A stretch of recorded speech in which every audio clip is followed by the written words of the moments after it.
Hello students, hello everyone. स्वागत है आपका हमारे यूट्यूब चैनल पर। और आज का जो हमारा टॉपिक है वो है रस के ऊपर। ठीक है, हमने 4 प्रकार के जो रस पढ़ लिए हैं। अगला रस है हमारा वो है रौद्र रस। ठीक है, ये हो गया हमारा रौद्र रस। ठीक है, किसे कहते हैं इसकी परिभाषा देख लेते हैं। उससे पहले इसका स्थायी भाव है वो है क्रोध। ठीक है, इसका स्थायी भाव क्या है? क्रोध। परिभाषा की अगर हम बात करें रौद्र रस की, किसे कहते हैं? तो जब विभाव अल्प विराम अनुभाव, विभाव अनुभाव अल्प विराम संचारी भाव को जोड़ने से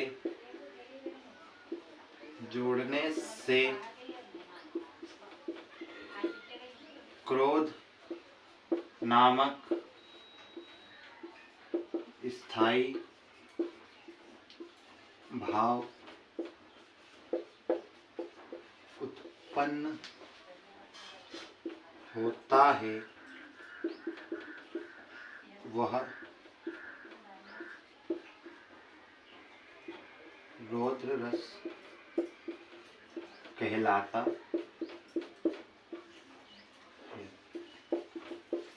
ठीक है, ये इसकी परिभाषा है।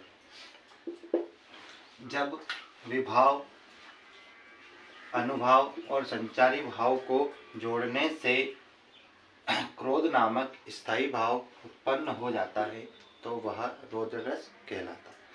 ठीक है, सिंपल सी परिभाषा हो गई। उदाहरण की अगर हम बात करें तो उदाहरण है इसका श्री कृष्ण के सुनवचन अर्जुन क्रोध से जलने लगे। ठीक है, श्री कृष्ण के सुनवचन अर्जुन क्रोध से जलने लगे। सब शोक अपना भूलकर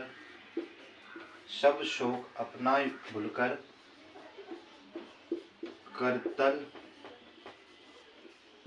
युगल मलने लगे। ठीक है, ये क्या हो गई? उदाहरण हो गया। एक बार और परिभाषा देख लीजिए कि जब विभाव अनुभाव और संचारी भाव को जोड़ने से क्रोध नामक स्थायी भाव उत्पन्न होता है तो वह रौद्र रस कहलाता है। ठीक है, इसका स्थायी भाव क्या है? क्रोध। उदाहरण की अगर हम बात करें तो श्री कृष्ण के सुन वचन अर्जुन क्रोध से जलने लगे। सब शोक अपना भूलकर करतल युगल मलने लगे। ठीक है, तो ये हो गया इसका उदाहरण। ठीक है, ऑब्जेक्ट अलावा प्रश्न यहीं से है। एक तो इसका स्थायी भाव, सिपाही भाषा। ठीक है, उदाहरण तो आपको ये पूरा याद करना पड़ेगा इसका, क्योंकि एक लाइन में इसका उदाहरण बनता नहीं। पूरा उदाहरण आपको याद करना। ठीक है, ये आप नोट डाउन कीजिए जब तक, फिर हम अगले रस की बात करते हैं। अगला रस है हमारा वीर रस। तो नोट डाउन कीजिए जल्दी।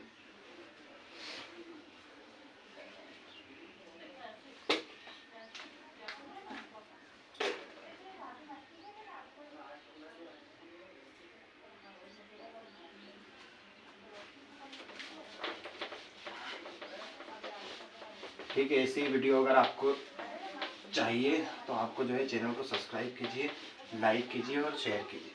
ठीक है, अगले रस की अगर हम बात करें तो अगला रस है हमारा वीर रस। ठीक है, अगला रस है हमारा वीर रस। ठीक है, वीर रस का आगे हम बात करें इसके उदाहरण की, सॉरी इसकी परिभाषा की, तो इसकी परिभाषा हो जाएगी ओजस्वी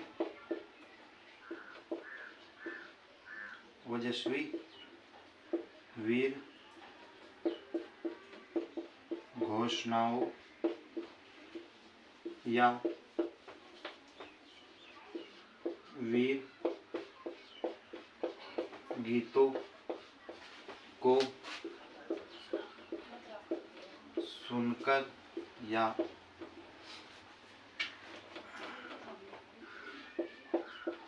उत्साहपूर्वक, ठीक है, उत्साहपूर्वक क्रियाकलापों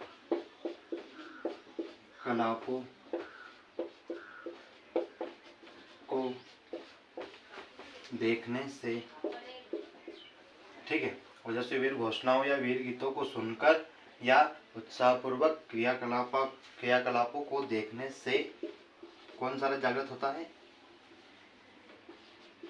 वीर रस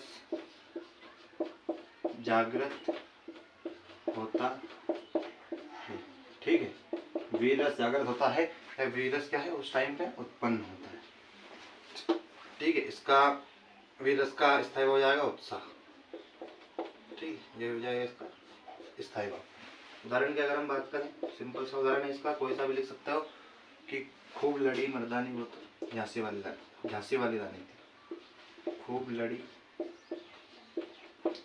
मर्दानी वह तो झांसी वाली रानी, ठीक, ये इसका उदाहरण हो गया। एक बार और इसका जो है परिभाषा देख लीजिए कि ओजस्वी वीर घोषणाओं या वीर गीत को सुनकर या देखकर, उत्साहपूर्वक क्रियाकलापों को देखकर या सुनकर वीर रस क्या होता है? जागृत होता है, ठीक है। इसका स्थायी भाव हो जाएगा उत्साह।